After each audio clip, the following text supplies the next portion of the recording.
Prehajamo na drugo točko. Predlog sklepa o imenovanju volilnega odbora.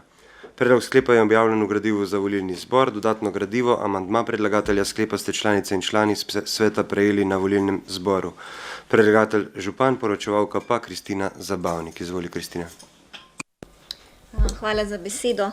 V gradivu ste dobili predlog sklepa, ki ga je treba sprejeti skladno z zakonom o državnem svetu, in sicer, da volitve izpelje tričlanski volilni odbor.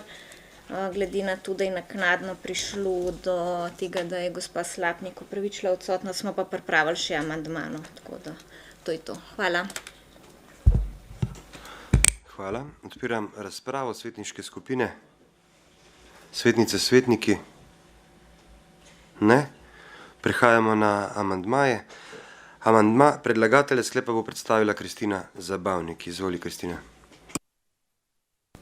Kot sem že omenila, gospa Slapnik je odsotnost opravičila, zato predlagamo, da se namesto nje imenuje v ta volilni odbor gospod Ivanko Čakar. Hvala. Hvala. Želi kdo o amandmaju razpravljati, svetniške skupine? Svetnice, svetniki?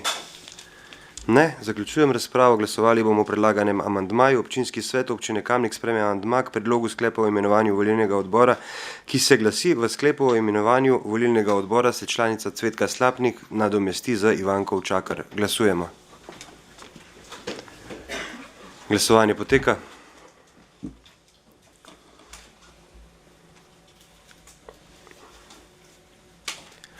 Zaključujem glasovanje.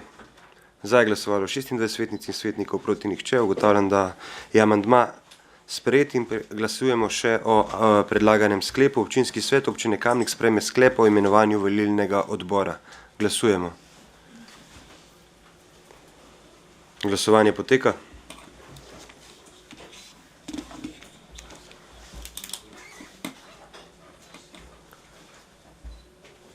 Zaključujem glasovanje. Za je glasovalo 26 svetnic in svetnikov, proti nihče. Ugotavljam, da je sklep sprejet in točka zaključena.